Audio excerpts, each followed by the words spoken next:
आधे पाकिस्तान को टीम में शामिल कर लिया। जो हमारे मोस्ट सीनियर प्लेयर हैं सरफराज अहमद, उनको आपने शाहीन्स में डाल दिया द मोस्ट जूनियर टीम के अंदर। नसीम शाह को कहते जी हमने इसको ट्राई करना है। अल्लाह के बंदो ट्राई करना है तो ट्राई करो आप आमिर जमाल को। मुझे ऐसा लगता है साउथ शकील आपका किसी एक फॉर्मेट का भी कप्तान होगा। पर हम वही कहते हैं ना, हमारी टीम में हर कोई ही कैप्टन है। एक स्पिनर की क्या लॉजिक है? अबरार को भी शायद ना ही रखते। टेस्ट मैच में आप पूरा दिन फास्ट बॉलर से ओवर्स कराने चाहते हैं। अब क्या बात करें उसके ऊपर, इमामुल हक को ड्रॉप कर देते हैं आप। किस बेस पे सिलेक्शन हुई है साइम अयूब की? वो कहते हैं ना कि माल पुराना है और पैकिंग नहीं है। 2019-20 का जो था स्ट्रक्चर डोमेस्टिक सेम यही था, क्रिकेट चैंपियंस के नाम से, अब डिस्कवरिंग चैंपियन के नाम से। वसीम अकरम की सिफारिश पे आए वकार यूनिस। मोहसिन नकवी जो हैं वो अभी भी पूरी पाकिस्तान क्रिकेट टीम जो वर्ल्ड कप में थी उनसे नाराज ही हैं। हाइलाइट्स आप देख चुके। आज हमने पाकिस्तान का जो स्क्वाड सेलेक्ट हुआ है 17 रुकनी बांग्लादेश के साथ होम सीरीज़ के लिए, उस पर बात की है। और ये 17 प्लेयर ही क्यों, इस पर बात हुई है।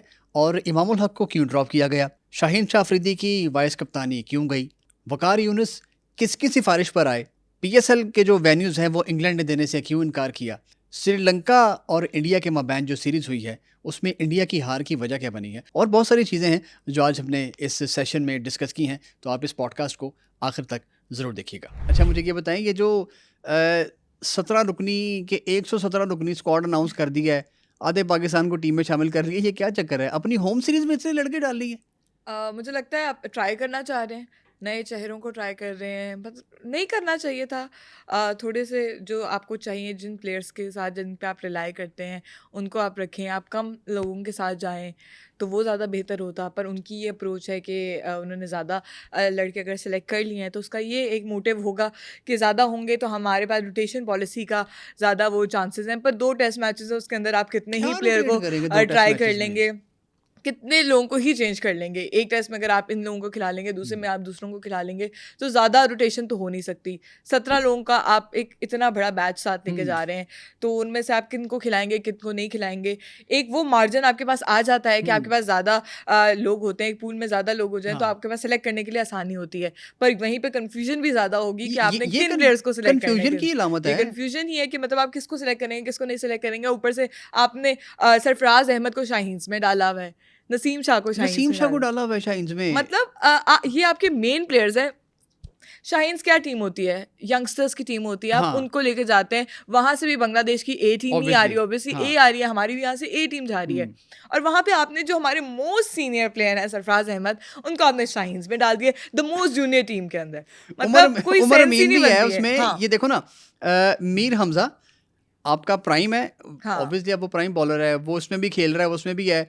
मोहम्मद अली भी है, मोहम्मद हुरैरा भी है, नसीम शाह भी है, साइम अयूब भी है, सरफराज अहमद भी है, कामरान गुलाम, साउद शकील भी हैं। हाँ, ये सारे प्लेयर आपके मेन टीम में भी हैं और ये उसमें ए टीम ए में भी में हैं। भी है। इसका मतलब ये है कि आपने इनको मोस्टली जो प्लेयर्स जो मैंने नाम लिए इनको आपने जो मेन स्क्वाड में शामिल नहीं करना है। पर वही पॉइंट है ना कि आपने शाहीन्स में अगर जिनको खिलाना है, आपने ए टीम में जिसको खिलाना है, वो एक आपकी जूनियर लेवल की टीम होती है। उसके अंदर आप तकरीबन। जूनियर प्लेयर्स को ट्राई करें। आप खुद ये बात करते हैं हमने यंगस्टर्स को मौका देना है, यंगस्टर्स को ट्राई करेंगे, हम नए चेहरे लेकर आएंगे। तो वहाँ पे भी आपने उन्हीं चेहरों को लाया हुआ है जो हमारे से सालों साल से हमारे साथ खेल रहे हैं। सरफराज अहमद, उमर अमीन, नसीम शाह, जो हमारी मेन टीम में होना ज़रूरी है, जिन प्लेयर्स को, हाँ। वो हमारी शाहीन्स में बैठे हुए हैं। अच्छा, किस तरह आप इनको सिलेक्शन, आप आपने ये किस देखो बेस ना पे सिलेक्शन की? कि नसीम शाह को कहते जी हमने इसको ट्राई करना है। अल्लाह के बंदो ट्राई करना है तो ट्राई करो आप आमिर जमाल को, जिसको आपने ये इतना बड़ा सब्जेक्ट टू फिटनेस लिखा हुआ है, हाँ, आप उसको ट्राई कर लो। अगर वो ए टीम में आपको वो परफॉर्मेंस दे देता है तो फिर आप उसको स्क्वाड में ले, आपने उसको ट्राई भी करना है तो मेन स्क्वाड में करना है। और नसीम शाह जिसपे मीन अभी वो रिसेंटली खेलता हुआ यार है ना, उसको तो कोई प्रॉब्लम नहीं है, उसको आप उस पर ट्राई करने के लिए जा रहे हैं। अगेन हुरैरा को क्या ट्राई करना है आपने, हुरैरा वहाँ से ए टीम से खेलता हुआ आ रहा है, डबल 100 भी किया उसने पीछे भी, उसको आप कर रहे हैं। फिर और यहाँ लड़के हैं, साउथ शकील को आपने उसमें डाल के कप्तान बना दिया, उसको क्या ट्राई करना है आपने। तो ऑन पेपर तो आपने बता दिया कि हमने 2 टीमें बना दी हैं, यस। लेकिन अब टेक्निकली देखा जाए तो ये इसमें जो 11-13 लड़के हैं, इसमें से 7 लड़के तो ये वाले हैं जो आपके मेन स्क्वाड में खेल रहे हैं। सिलेक्शन का मसला है सारा। हमने बात की थी कि सिलेक्शन क्राइटेरिया बेहतर होना चाहिए, बेहतर होना चाहिए, पर कहाँ बेहतर हो रहा है। आपने वही प्लेयर्स को ला के इधर डिवाइड कर लिया, इधर डिवाइड कर लिया, कोई हमें कोई लॉजिक नज़र नहीं आ रहा है ये जो इन्हें टीम अनाउंस की है। ना ए टीम का सही लॉजिक नज़र आ रहा है, ना हमें इसका नज़र आ रहा है। शाहीन शाह अफरीदी को उठा के मतलब वाइस कैप्टन से हटा दिया गया, तो सऊद ये शकील को देखो रख दिया गया। मतलब कुछ लॉजिक समझ नहीं आ रहा। कह रहे वर्कलोड मैनेजमेंट काफ़ी ज़्यादा हो जाएगी शाहीन शाह अफरीदी के लिए, वाइस इसलिए कैप्टन हमने के कौन सा उनको हटा वर्कलोड दिया। होता है? वाइस कैप्टन को तो बाकी सारे भी तो उतना ही खेल रहे हैं ना जितना शाहीन शाह अफरीदी खेल रहे हैं। नहीं या मुझे तो उनके लिए ग्रजेस के बैड बिहेवियर की वजह से एक शायद एक उन्होंने चीज़ करी है कि उनको हटा दें हम। हाँ एक उनके खिलाफ एक्शन लिया गया है शाहीन के खिलाफ कि उनको एक सीरीज में हम स्टेप डाउन कर दें, उनकी जो पोस्ट है नहीं उसके वो ये वजह वही से। बात है ना, वो जो पोस्टमार्टम वाली बात हम हम्म। अक्सर करते हैं ना, ये उसी की एक कड़ी है कि आपने पहले इनको कॉन्ट्रैक्ट भी नहीं दिए, हाँ। जो इनकी लीग्स के थे कैनेडियन लीग के गालिबन, वो नहीं दिया आपने। फिर आपने उससे एक तो कप्तानी छीनी, बाबर को कप्तानी दी आपने, जो भी मामला वहाँ पर हुए, अब उससे आपने वाइस कैप्टनसी भी छीन ली है और साउथ शकील को ले आए हैं। अच्छा, साउथ शकील का आना ना ये बड़ा मानी खेद है। हम्म। मुझे ऐसा लगता है कि शायद साउथ शकील आपका किसी एक फॉर्मेट का भी कप्तान होगा। हाँ, ये अच्छी चॉइस है मेरे ख्याल से। साउथ के लिए एक बहुत अच्छी चॉइस है। आप आप देखिए इतना भी वो यंग हैं, हम्म उनको इस टाइम से ही वो उनको तैयार कर रहे हैं। एक लेवल पे आके उनको टेस्ट की कैप्टेंसी दे रहे हैं, ए टीम को वो लीड कर रहे हैं, फिर उसके हम्म बाद दूसरी जो मेन टीम है, मेन टीम है। मेन टीम में भी वो वाइस कैप्टेंसी करेंगे। वाइस कैप्टन का इतना कोई खास रोल नहीं होता है, मतलब अगर मेन कैप्टन अगर इंजर्ड हो जाए या हाँ बाहर उसके बैठ बाद जाए, उसने आना है ना। थोड़ा वो फिर डिसीजंस लेने के लिए काबिल हो जाते हैं। पर बाबर आजम भी टीम में मौजूद हैं। पर हम वही कहते हैं ना, हमारी टीम में हर कोई ही कैप्टन है। अब देख लेना लीग्स में जो खेलते हैं हमारे सारे प्लेयर्स, हाँ हर एक प्लेयर अपनी लीग का, अपनी फ्रेंचाइज का कैप्टन एक है। कैप्टन है। हाँ तो आप देखिए हमारे 11 प्लेयर्स खेल रहे होते हैं, 11 के 11 कैप्टन है। ऐसे ही है। सब आपने अपना अपना माइंडसेट यूज कर रहे होते हैं और उस लिहाज से खेल रहे होते हैं। तो जब इतने माइंडसेट अपना अपना एक्शन दिखा रहे होंगे तो गलत रिजल्ट्स तो आएंगे ही आएंगे। एक माइंडसेट यूज हो, वो अच्छा रिजल्ट्स ऑब्वियसली लेके आ सकता है। अब ये देखो ना, अब इस टीम में आपको बाबर नज़र आएगा, इस टीम आपको शाहीन नज़र आएगा, इस टीम आपको रिजवान नज़र आएगा। ये तीनों कंटेंडेंट हैं कैप्टनसी के, ठीक है। अब कुछ कंटेंडेंट हैं जिनको लोगों ने बनाया है, मतलब हम्म। सरफराज को कहते हैं, अभी भी चाहते हैं कि सरफराज कैप्टन बन जाए, हम्म।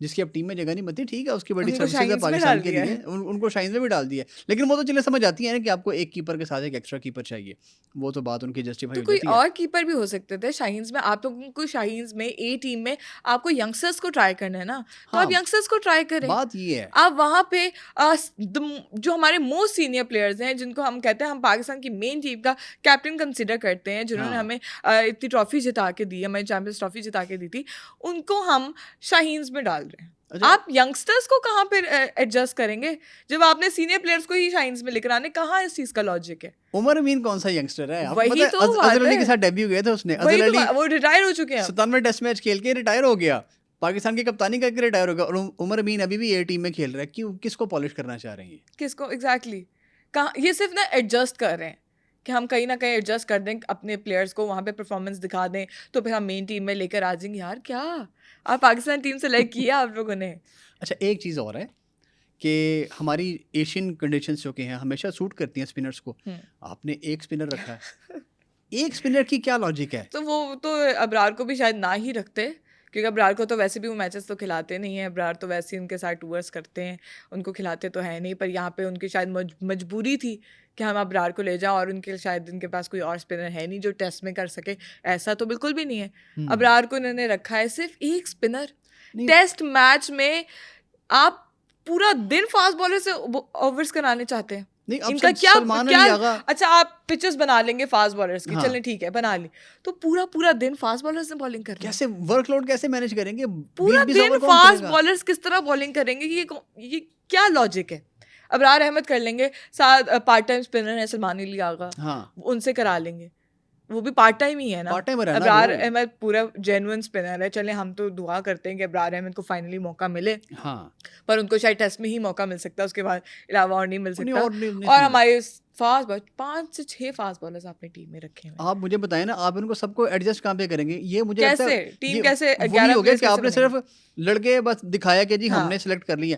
17 रुकनी स्क्वाड आपने इतना बुलंदा जो सेलेक्ट कर लिया होम सीरीज के लिए, बाहर भेजनी हो तो और बात है, ट्रैवलिंग का इशू आ सकता है। यहाँ कौन सा ट्रैवलिंग का इशू है? लड़का पिंडी में होगा, लाहौर बुलाना है, लड़का लाहौर में होगा, आपने कराची भेजना है, इससे ज़्यादा क्या हो सकती है? फिर भी आपने किया तो 17 रुकनी स्क्वाड में कोई एक साजिद खान डाल लो भाई, हाँ कोई नुमान डाल लो, कोई हाँ। लड़का डाल लो, एक स्पिनर होना तो चाहिए, बेशक कागजों में ही हो।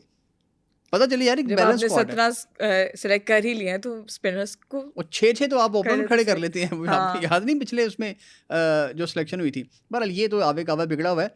अब क्या बात करें उसके ऊपर, इमामुल हक को ड्रॉप कर देते हैं आप। हम ये नहीं कह रहे कि उसने बहुत बड़ी कोई तोप चलाई है, लेकिन उसको रिप्लेस करके जो तोप आप लेकर आए हैं साइम अय्यूब, उसने क्या गुल खिलाए हैं? एग्जैक्टली। इमामुल हक सिर्फ टेस्ट ही खेलते हैं। हाँ, टेस्ट और वनडे। साइम हाँ, अयूब की आप कहते हैं कि किस बेस पे सिलेक्शन हुई है, किस बेस पे सिलेक्शन हुई है साइम अयूब की? आपने कहा था वर्ल्ड कप के बाद बुरी परफॉर्मेंसेस के बाद डोमेस्टिक खेलेंगे लड़के, हाँ, तो उस बेस पे हम जो डोमेस्टिक खेलेगा वहां पे परफॉर्म करेगा, उसके बाद उसकी सिलेक्शन हो ओके, जाएगी। यही ठीक था। है, ये वो लोग थे ना जिनके ऊपर सवाल उठाए जा रहे हुँ, थे, साइम अयूब उनमें से एक थे। हाँ, तो साइम अयूब को किस बेसिस पे आपने टेस्ट के दोनों स्क्वाड्स में शामिल किया हुआ है? शाहीन्स में भी उनका नाम है, अगर दोनों में मैं है। गलत नहीं हूँ तो दोनों में है, शाहीन्स में भी उसमें भी है नाम है ये। और मेन टीम में भी साइम अयूब का नाम है। तो उनको किस बेस पे रखा है? आपने इमामुल हक को किस बेस पे बाहर किया है फिर? वो क्या रीजन है? या तो फिर वो शायद किसी, हमें पता नहीं है, वो इंजर्ड हैं उस वजह से उनको बाहर नहीं, कर दिया है। इंजर्ड तो वो नहीं नहीं है। मतलब हम ये चीज़ें सोच सकते हैं ना कि वो शायद इंजर्ड है या उनके किसी के इख्तलाफात हैं जिसकी वजह से वो टीम में मौजूद इख्तलाफात नहीं तो हो है। सकते हैं, इंजर्ड वो नहीं है। हाँ, तो वो नहीं है। तो किस बेस पे उनको हटाकर साइम अयूब को आप शाहीन्स में रख दें? यही कहा था ना कि डोमेस्टिक खिलाएँगे, हम उनको ए के मैचेस हुँ। खिलाएँगे। आपने उनको फिर मेन टीम में रखा हुआ है। आप उनसे क्या निकलवाना अच्छा, चाह एक रहे एक हैं? छोटा-सा मेरा कैसी सवाल है। परफॉर्मेंसेस? छोटा-सा मेरा सवाल है आपसे, टेक्निकल पॉइंट ऑफ व्यू से। आप स्पोर्ट्स की रिपोर्टर हैं, आपकी कोई खबर नहीं चलती। मिसाल दे रहा हूँ, आपने 10 खबरें दी हैं, हुँ, उसमें से 8 खबरें बाउंस हो गई हैं, हुँ, ठीक है? और आप ये ख़्वाहिश का इज़हार करती हैं कि मैं पाकिस्तान के सबसे बड़ी मीडिया उसमें काम करना चाहती हूँ। हुँ। कैसे? कैसे? किस नहीं बेस पे ऐसे करेंगी आप किस काम? बेस पे? नहीं, बिल्कुल भी नहीं। आपने उसको टी20 खिलाए हैं, 24 टी20 मैचेज़ में उसकी 15 की एवरेज नहीं है, हुँ, ठीक है? एक उसमें एक 50 भी शामिल है ग़ालिबन उसका। ये उसकी परफ़ॉर्मेंस है और उसकी बेस पर आपने उसको टेस्ट में डाल लिया है। हुँ। यार, हैव सम नट्स यार। कुछ खुदा का खौफ करो कि टेस्ट सबसे मुश्किल फॉर्मेट है, सबसे मुश्किल। आप टी20 की बात करते हैं, टी20 में आप कर लेंगे 4-5 ओवर खेल के आप आउट हो जाएँगे, हाँ, ठीक है। वनडे भी मुश्किल है। टेस्ट सबसे मुश्किल फॉर्मेट है। उसमें आप सब पता चलता है कि कौन प्लेयर है, कौन प्लेयर नहीं है। हाँ, किस बेस पे इसकी सिलेक्शन हुई है, उसका भी एक क्लियर इमेज हमारे सामने आ जाएगी कि ये प्लेयर्स किस बेस पे सिलेक्शन हुए।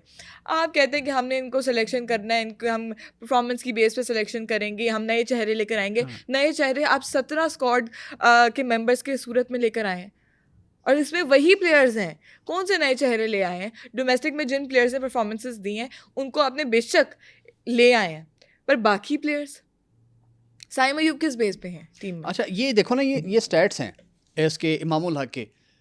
24 टेस्ट मैच वो खेल चुका हुआ है और उसकी 37 की एवरेज है, 3 उसके 100 हैं, 9 उसकी 50 हैं।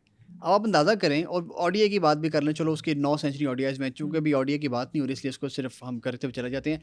यार, इन्वेस्ट आपने उस प्लेयर पे किया ना, 24 मैचेज़ आपने उसको खेल चुका है, वो परफॉर्म भी कर चुका कहीं ना कहीं आकर वो। अब आपने उसको निकाला जी कि ऑस्ट्रेलिया में उसकी परफॉर्मेंस ठीक नहीं थी। हुँ, आपको याद होगा कि जो लास्ट उसने इनिंग्स खेली है ना ऑस्ट्रेलिया में, 62 गालिबन उसने किया हुआ है लास्ट सीरीज़ में। वहाँ गए थे और वहाँ पर साइम अय्यूब को एक मैच मिला, इमामुल हक को रिप्लेस करके वो बुलाया और उसका पहला अंडा था। उसके बाद उसने 33 गालिबन किया था दूसरी इनिंग्स में। तो मुझे अब ये समझ नहीं आ रही है कि आप इसको जस्टिफाई कैसे करेंगे? आप ये कहते हैं कि जी मेरिट पे सिलेक्शन हो रही है। अच्छा, एक और उसके पीछे बात है, जिस तरह शाहीन को कहते हैं ना, उसके बिहेवियर का बड़ा मसला है और उसके बिहेवियर की वजह से उसको आपने निकाला है। मेरे तक खबर ये आई कि ये जो ड्रेसिंग रूम से जो खबरें लीक हो रही थी ना, इसके पीछे मुबैना तौर पर एलिजिडली इमामुल हक थे इसके पीछे, बात ये होती थी और खबरें भी इस तरह की आई।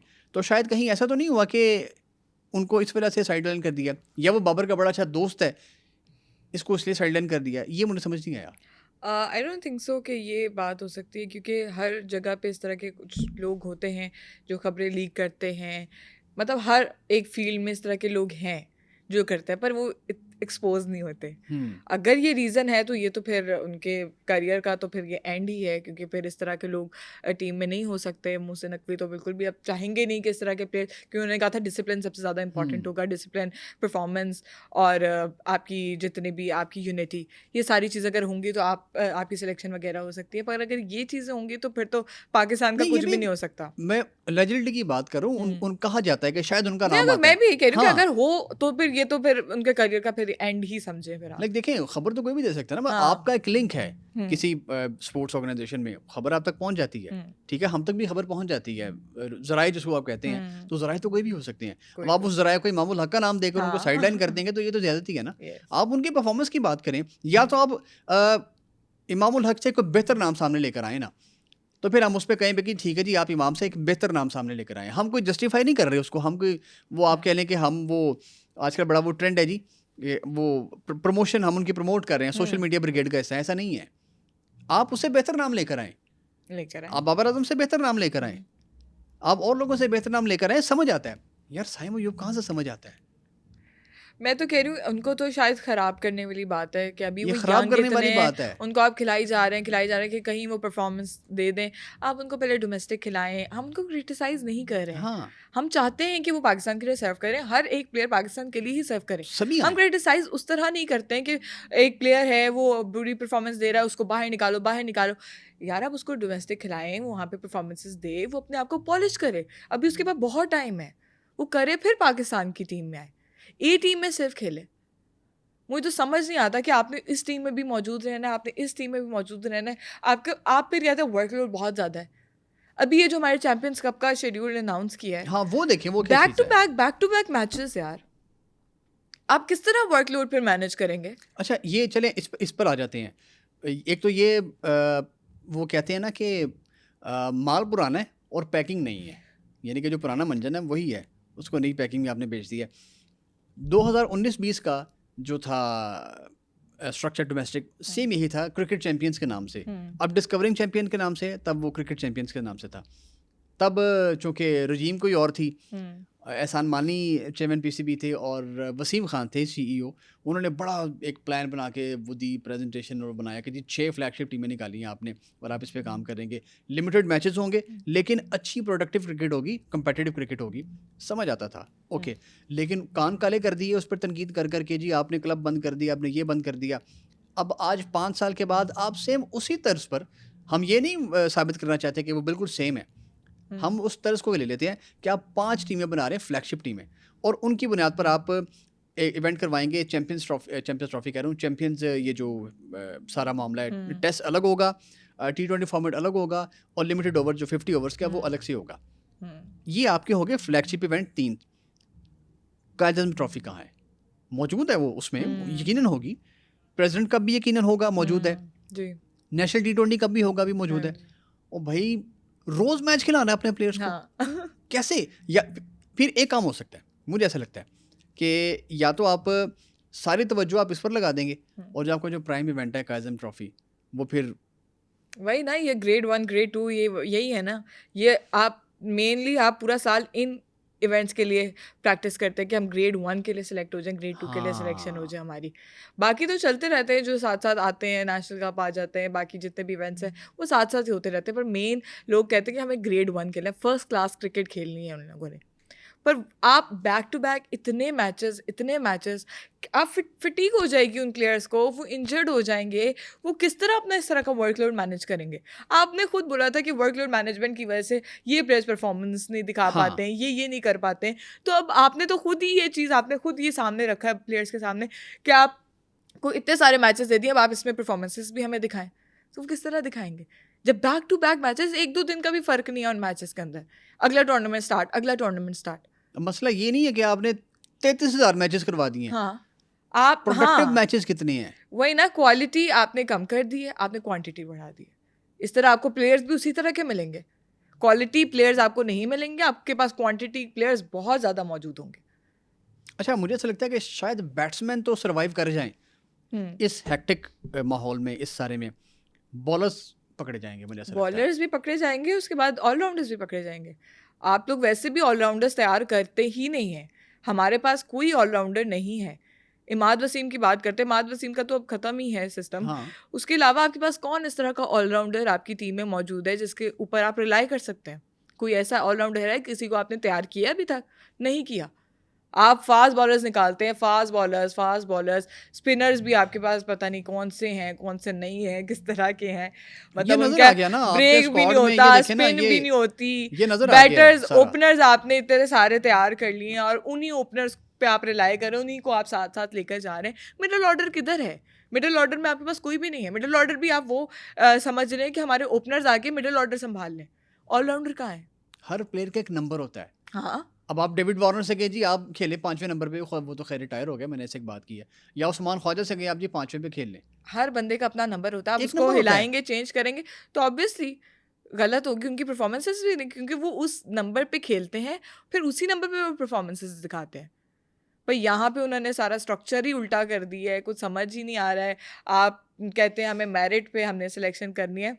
आपको क्लियर बात ये है कि आपके पास जो एवरेज प्लेयर्स होते हैं ना, वो पाकिस्तान टीम में आ जाते हैं। एग्जैक्टली। और जो जेन्युइन प्लेयर्स होते हैं ना, वो डोमेस्टिक तक ही रह जाते हैं। वो डोमेस्टिक में परफॉर्म भी कर दे ना, वो कभी पाकिस्तान टीम में उसको वो नहीं आ पाएंगे। हाँ। क्योंकि ये जो लाइकिंग डिसलाइकिंग वाला जो स्ट्रक्चर है ना, ये अभी भी मौजूद है। ये प्रेस कॉन्फ्रेंस में उन्होंने बेशक कहा कि अब नहीं होगी लाइकिंग और डिसलाइकिंग वाला चक्कर, पर ये अभी भी होगा ये नजर आ रही है, ऑन हर पेपर जगह। पड़ी है, हमारे हाँ सामने है। हाँ, पाकिस्तान टीम में लाइकिंग डिसलाइकिंग के चक्कर में अभी भी पड़े हुए हैं। तो हम डोमेस्टिक में, आप ये जो चैंपियंस कप है उसमें आप कैसे नहीं अपनी पसंद के प्लेयर्स को लेकर अब आएंगे? देखो ना, अब चैंपियंस कप के लिए जी वो 5 टीमें, 5 नए मेंटोर्स आएंगे जनाब। हाँ। उसका गलबन कोई एड शेड भी आ गया है, हम्म। उनने वो छाप दिया है। हाँ, कोई कोई नाम ज़हन में आ रहे हैं कौन कौन आ सकता है? तो वही हमारे जो सीनियर प्लेयर्स होंगे उन्हीं में से, जो हमारे लेजेंड्स हैं उनमें से ही होंगे। लड़कियों की बात करें, उनमें उन्होंने कहा था कि हम सना मीर से कांटेक्ट कर हाँ, रहे हैं। वो तो उन्होंने प्रेस कॉन्फ्रेंस में हाँ, बात की सना थी। मीर से कांटेक्ट कर रहे हैं, लड़कियों का भी होगा। अब लड़कों में भी जो हैं, जो हमारे सीनियर हैं, उनमें से कोई होगा। हम्म। ये अभी ये जो वकार यूनुस अब आए हैं एज एन एडवाइजरी रोल में, वो इरफान भाई से उस दिन लास्ट टाइम जब हमने रिकॉर्डिंग की, उन्होंने बताया जी कि वो ये वहाब रियाज के बंदे हैं, इन्होंने वहाब रियाज इनको लेकर आए हैं उनकी सिफारिश पे। लेकिन वो आपकी खबर थी कि वसीम अकरम, शायद वो जी। क्या सीन था? वसीम अकरम की सिफारिश पे आए वकार यूनिस। कल ही मैंने एक खबर दी है, मेरी ही थी खबर, और यही ज़राए के मुताबिक वकार यूनिस वसीम अकरम की सिफारिश पे उनको अपॉइंट किया गया है पीसीबी में। पहले वसीम अकरम से बात की गई थी पीसीबी चेयरमैन ने कि आप यहाँ पे आ जाएं एज अ सीईओ। उनको ये डेजिग्नेशन अच्छा। उनको दिया गया था कि आप इस पे आएँ पाकिस्तान क्रिकेट टीम के अंदर, हम्म। बोर्ड के अंदर। तो उन्होंने सारी चीज़ दी, उन्होंने कहा कि मेरी पर्सनल अभी मसरूफियात हैं, हाँ। उसकी वजह से मैं नहीं अभी अपॉइंट कर सकता, आ नहीं सकता, तो आप मेरी जगह वकार यूनिस को रख लें। तो वकार यूनिस अब पाकिस्तान क्रिकेट बोर्ड के अंदर एक हिस्सा है, एडवाइज़र टू चेयरमैन पीसीबी। सारे जो मामलात हैं बोर्ड क्रिकेट से रिलेटेड, वो सारे वकार यूनिस डील करेंगे। I know it's a bit early to ask, क्या तब्दीली ला पाएंगे वकार यूनुस? मे बी हम तो अच्छे की ही उम्मीद कर सकते हैं। जो भी आए पाकिस्तान क्रिकेट बोर्ड के लिए अच्छा ही करे। हम्म। अ, अब देखते हैं कि वो आगे चेंजेस लाते हैं, क्यों लाते हैं नहीं लाते, क्योंकि हर कोई आके ना बड़ी बड़ी बातें ज़रूर करते हैं। क्योंकि जब जब उनकी एंट्री होती है ना, लोगों ने करनी होती हैं बड़ी बड़ी बातें, हम ये कर देंगे, हम ये कर देंगे, पर होता कुछ नहीं है। कहा था सर्जरी होगी, कहाँ हुई है कुछ सर्जरी? भी नहीं हुआ। कुछ भी नहीं हुआ, कुछ भी नहीं हुआ। आपने एक दो बंदों को हटा दिया, टीम में कौन से ऐसे खास चेंजेस हुए हैं? किस प्लेयर को आपने असल में उठा के डोमेस्टिक में रखा कि भाई अभी आप नहीं खेलेंगे पाकिस्तान क्रिकेट टीम के अंदर, अभी आप सिर्फ डोमेस्टिक खेलेंगे? आपने सिर्फ 3 प्लेयर्स का एनओसी रोक दिया। हाँ, देखो ना। बाकी प्लेयर्स टीम में नहीं थे। या तो मुझे पर अभी भी मोहसिन नकवी जो हैं, वो अभी भी पूरी पाकिस्तान क्रिकेट टीम जो वर्ल्ड कप में थी, उनसे नाराज़ ही हैं। अच्छा। उन एक भी प्लेयर से मोहसिन नकवी नहीं मिले हैं, और वो अभी आगे आने वाले वक्त में अभी मिलना भी नहीं चाह रहे हैं, नहीं तो फिर वो क्योंकि वो कैसे नाराज़ हैं कैसे चेयर लिटरली। करेंगे ऐसी टीम को क्योंकि वो? वो अपनी मर्जी से अब वो सिलेक्शन कर रहे हैं ना, जो आए हैं वकार यूनिस के साथ डिस्कशन करके, कोचेस से डिस्कशन करके, वो उस बेसिस पे कर रहे हैं। क्योंकि ऑब्वियसली आपकी ऐसी परफॉर्मेंसेज होगी और आपसे वो मिलना ही नहीं चाहते। कितनी बड़ी बात है कि आपका चेयरमैन पीसीबी आपसे मिलना ही नहीं चाह रहा है, आपकी पूरी कितना टीम से। खौफनाक है ये। अच्छा, अब ये अगर हम इसकी बात करते हैं, हमने वकार यूनुस की बात भी कर ली है कि वो आए हैं, पोस्टमार्टम की भी हमने बात की है कि शाहीन को भी हटाना, वाइस कैप्टनसी से भी टेस्ट की, ये भी उसका एक शाखसाना हो सकता है। बाबर को भी साइड लाइन करना, रिजवान को। अच्छा, रिजवान एकदम ऐसा नहीं हुआ जैसे पर्दे से गायब हो गया है, उसकी कोई वो खैर खबर नहीं आ रही है। ये वही, जब आपकी बुरी परफॉर्मेंसेज होती है ना, सब अंडरग्राउंड हो जाते हैं कि हम अभी मंजर आम पे ना आए, सारे लोग भूल जाएंगे। उसके बाद हमारी कोई इस तरह की सीरीज आ जाएगी, उसमें हम परफॉर्मेंसेस दे देंगे, और उसमें हम अपना दोबारा जो हमारा स्टैंडर्ड्स थे ना, वो मेंटेन कर लेंगे। ये होती है साइकी प्लेयर्स की। ये बहुत से लोगों को मैंने देखा भी है, प्लेयर्स को भी देखा है कि आपके साथ कोई एक बुरी चीज़ हो रही होती है, कोई बुरी परफॉर्मेंसेस आप दे रहे होते हैं, आप अंडरग्राउंड हो जाएंगे, आप मंजर आम पे नहीं आएंगे। तो उसके बाद जब आपकी कोई एक ऐसी सीरीज आएगी जहाँ पे आप परफॉर्मेंसेस दिखा देंगे, वहाँ पे आप हीरो बन जाएंगे, दोबारा लोगों की नज़रों में अच्छे बन जाएंगे, लोगों को हाँ लगेगा आप बहुत अच्छे प्लेयर्स हैं और आपकी कोई गलत गलत परफॉर्मेंसेस नहीं थी, आप अच्छे ही हैं। मतलब अच्छा ये माइंडसेट भी बहुत गलत है, ये चेंज होना भी बहुत ज़रूरी है। अच्छा। अब एक चीज़ ये है कि वो टिम नीलसन आए हैं हाँ, साउथ ऑस्ट्रेलियन, वो किस रोल में आए हैं?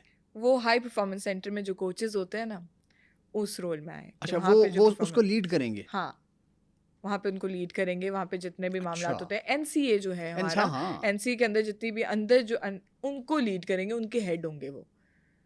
पर वो जो जैसन क्लेप्सी के साथ-साथ भी उनके साथ अभी भी वो कैंप में मौजूद है उनके साथ। हाँ, उनके साथ ये उनके हाँ, असल में बैचमेट हैं, ये हाँ, साउथ ऑस्ट्रेलिया में उनके साथ ही थे, हाँ। Tim Nielsen. चलिए होपफुली काम तो अच्छे करने की कोशिश कर रहे हैं, लेकिन नताइज अभी तक हमें नज़र नहीं आ रहे हैं। एक और चेंज भी बिल्कुल भी नहीं हो रहा है, चैंपियंस ट्रॉफी में बाबर आज़म ही कैप्टन है। और ये तो रिटर्न ऑन द वॉल है ना, ये तो ये अभी चेंज हो गया चेंज नहीं होगा। क्योंकि क्योंकि मोहसिन नकवी का यही जो मोटिव है उनका यही है कि हमने पहले शाहीन शाह अफरीदी को हटा दिया था, फिर बाबर आजम को लेकर आ गए थे। असल में ना लड़ाइयाँ वहीं से स्टार्ट हुई थी, पहले इनके हाँ। अंदर यूनिटी बहुत थी, पर लड़ाइयाँ जब स्टार्ट हुई है ना, उस एक डिसीजन की वजह से, पीसीबी की वजह से ही ये हुँ। लड़ाइयाँ स्टार्ट हुई थी। हाँ। अब वो ये नहीं चाह रहे हैं कि दोबारा हम बाबर आजम को हटा कर किसी और नए कैप्टन को लेकर आएँ, फिर उनके बीच में फिर से डिफरेंसेस हों और फिर पाकिस्तान को फिर वही हालात हो जाए कि अब ये कैप्टन क्यों बन गया, ये मैं ज़्यादा बेहतर हूँ, हुँ। मैं ज़्यादा डिजर्विंग हूँ, मुझे रख लें। तो ये जो चीज़ें हैं ना, वो इससे बिल्कुल हट गए हैं। वो कह रहे हैं मैं तो बिल्कुल ये नहीं चाह रहा हूँ कि अभी प्लेयर्स के अंदर लड़ाइयाँ हों, झगड़े हों। बाबर आजम मौजूदा भी कैप्टन हैं, वो चैम्पियंस ट्रॉफी में भी कैप्टन रहेंगे और आने वाले वाइट बॉल में भी बाबर आजम ही कैप्टन है। हाँ, चलिए लेकिन अब एक ये तो खबर है ना, हुँ, लेकिन एक एनालिसिस भी होता है, जैसे मैंने बात की थी कि साउथ शकील किसी या एक फॉर्मेट का कैप्टन हो सकता है। मुझे ऐसा लगता है कि अगर चैंपियंस ट्रॉफी में पाकिस्तान की परफॉर्मेंस उस तरह से नहीं आती है जो हम एक्सपेक्ट कर रहे हैं कि अच्छी आएगी, एक तो हमारी होम हुँ। ग्राउंड है, तो शायद it would be Saud Shakeel to replace Babar Azam. ये वैसे मैंने एक ऐसी एक बात कर दी है, आप इसको लिख लें, शायद कहीं काम आ जाए। अच्छा, अब एक और चीज़ है, डोमेस्टिक स्ट्रक्चर बात कर ली है, पीएसएल के बारे में बात ही हो रही थी कि अब जो नेक्स्ट जो विंडो आ रही है, that would have been clashing with IPL, और ऐसे में पीसीबी ने प्रपोज ये किया था कि हम ना इंग्लैंड जाएंगे और वहाँ पे अपने प्लेऑफ्स के मैचेस करवा लेंगे। अब गलबन कुछ झंडी दिखा दी उन्होंने कि भी हाँ। सॉरी। पर मैंने एक चीज़ ये भी देखी थी कि पीएसएल वाले जितने भी हैं वो सारे ये चाह रहे हैं कि हमारा अलग हो जाए, एक हम अलग बोर्ड हमारा बन जाए। अच्छा, हम पीसीबी से अलग होना चाहते हैं। क्यों? हमारा पीएसएल बोर्ड एक अलग बन जाए और पीसीबी एक अलग हो जाए, कि उनके बीच में जो मे भी हो सकता है कोई उनके बीच में डिफरेंसेस हों। हम वो चाह रहे हैं कि हम अलग से अपना एक सिस्टम बनाएं, उसमें प्लेयर्स आएँ, उसमें प्लेयर्स खेलें और वहाँ से चीज़ें आएँ, टैलेंट सामने आए। हम अलग अपना एक अलग वो बोर्ड बनाना नहीं, चाहते हैं। आईपीएल से बड़ी लीग तो नहीं है ना, वो तो हाँ, बीसीसीआई के पर अंडर ही काम वो करती है। यहाँ पे उनकी एक शायद उन्होंने एक अपना पॉइंट ऑफ व्यू दिया है। हुआ है, नहीं हुआ, वो अभी तक इस पे कोई फैसला नहीं हुआ, पर उन्होंने एक अपना पॉइंट ऑफ दिया है कि हम एक अलग बोर्ड बनाना हम्म। चाहते हैं, पीएसएल का एक अलग बोर्ड हो जाए, तो शायद वो बेहतर हो जाए। अच्छा, अब वो खबर तो खैर वो अब नहीं रही है, वो अब एक रिटर्न ऑन द वॉल हो गया, इंडिया हार चुका है हाँ जी। श्रीलंका से। मेरे ख्याल 97 में हारा था और अब फिर हारा है। ओवर कॉन्फिडेंस लगा आपको इंडिया की टीम, या क्या चक्कर? हालांकि गौतम गंभीर एग्रेशन क्या था वो? मुझे तो ओवर कॉन्फिडेंस ही लगा है। जब आप ओवर कॉन्फिडेंट हो जाते हैं ना, तो फिर इस तरह की ही परफॉर्मेंसेस आती हैं। फिर आप मतलब हम श्रीलंका को छोटी टीम तो नहीं कहेंगे, अपनी पर होम ग्राउंड के भाई वो हाँ, चीते अपने हैं। होम ग्राउंड में भी और ऊपर से हम छोटी टीम भी नहीं कहेंगे उनको। उनसे हार जाना, इंडिया वर्ल्ड कप जीत के आया है। अभी हम इंडिया को सबसे टॉप पे ही मानते हैं ये और तो है। वो अगर इस तरह की सीरीज़ आके श्रीलंका से हार जाता है, उनके होम ग्राउंड में हार जाता है, तो फिर ये तो क्वेश्चन मार्क है। फिर अब उनके अंदर जो एटीट्यूड आया हुआ है ना, पाकिस्तान में आना है, नहीं आना, ये वाले जो चक्कर उनके चल रहे हैं, ये भी थोड़े से उनको कहीं ठंडे हो जाना चाहिए उनको। आपके आप श्रीलंका से भी हारे हैं, तो आप में हाँ। इतना एटीट्यूड होना नहीं चाहिए, इतना ओवर कॉन्फिडेंस जो आप लेकर बैठे हुए हैं कि हम तो किसी को भी हरा सकते हैं, हम दुनिया की सबसे बेस्ट टीम हैं, हम वर्ल्ड कप जीत कर आए हुए हैं, हम पाकिस्तान हमारे सामने क्या है, हम पाकिस्तान के साथ खेलते हैं, तो ये एहसान है पाकिस्तान के लिए। हाँ जी, तो मतलब इस मेहरबानी तरह की ये उन्होंने। ओवर कॉन्फिडेंस है जो लेके डूब जाता है टीम को। प्लेयर्स को भी लेके डूबता है और टीम को भी लेके डूबता है, और ये एक क्लियर हमारे सामने चीज़ आई है जो इंडिया के साथ हुआ है, श्रीलंका से हार गए। हालांकि इस जो सीरीज़ है ना, इस पर्टिकुलर जिसकी हम बात कर रहे हैं, रोहित और Virat, they are suppose to be resting, उनको रेस्ट देना था।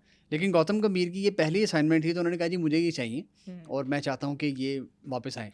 लेकिन कुछ ख़ास फ़र्क नहीं पड़ा।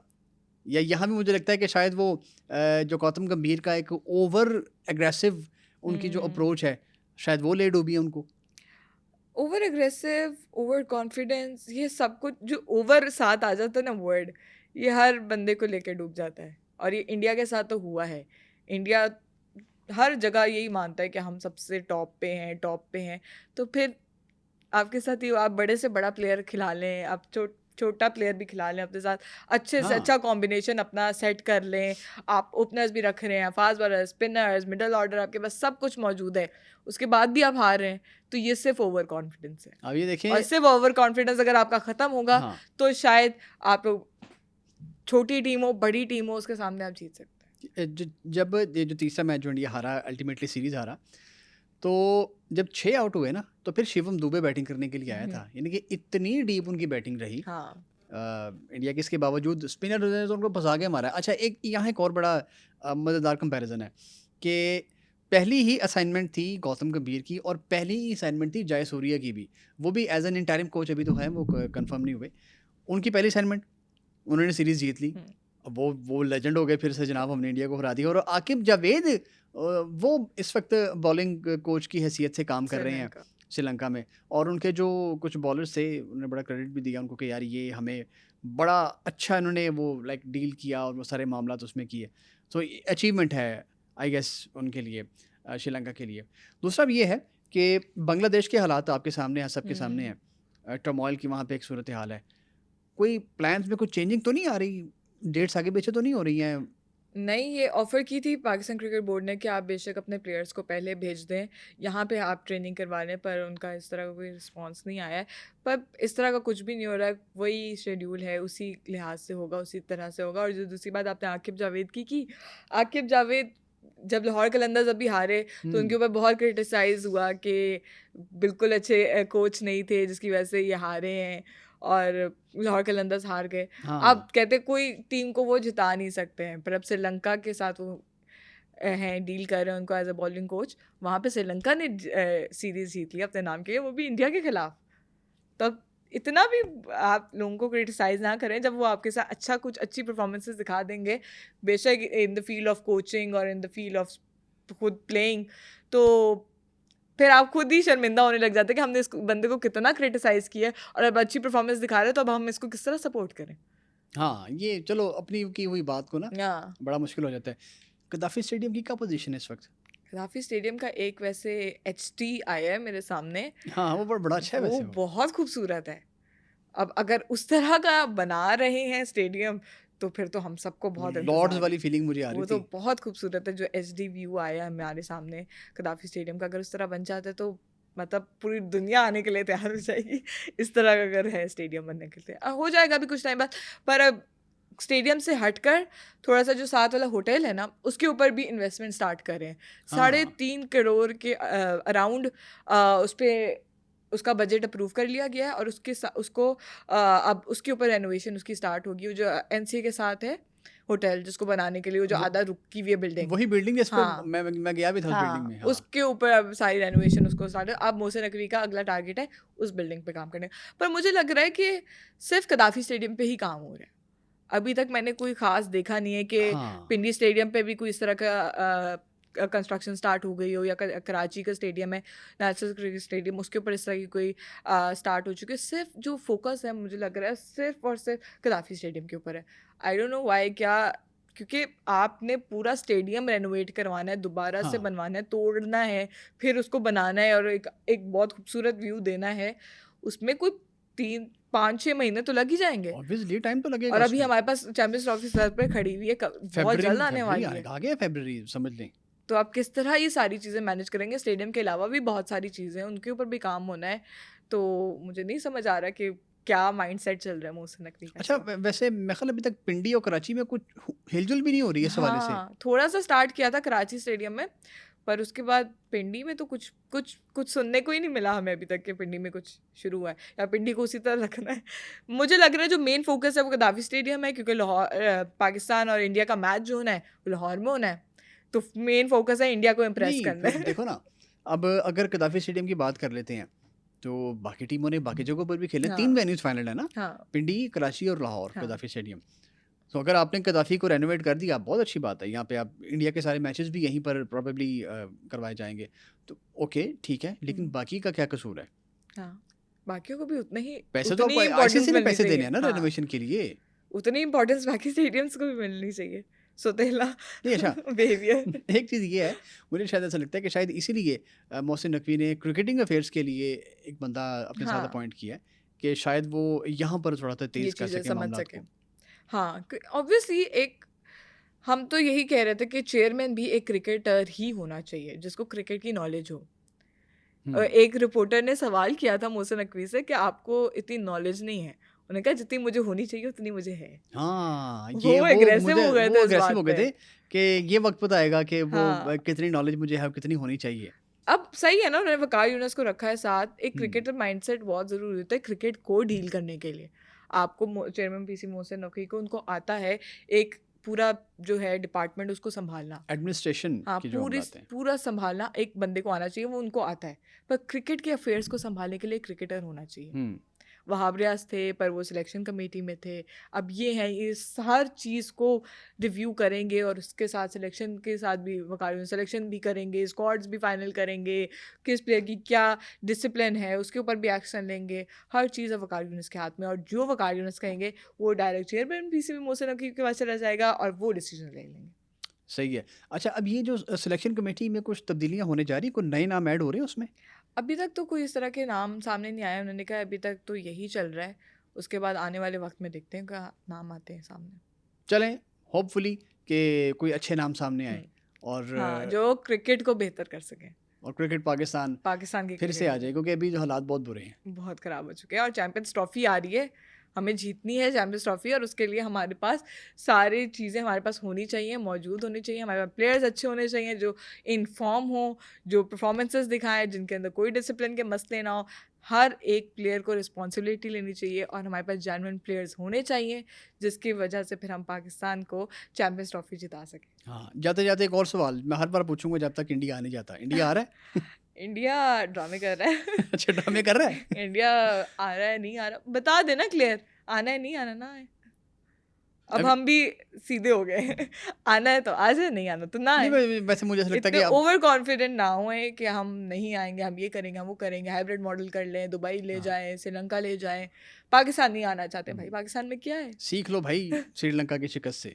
हाँ, पाकिस्तान में आके जीतनी, इज़्ज़त बचा लें अपनी। हाँ, चलें जीत लें। चलें जी, it was a good session और जो हमने आपसे आज बातें की हैं, उम्मीद करते हैं आपको पसंद भी आई होंगी।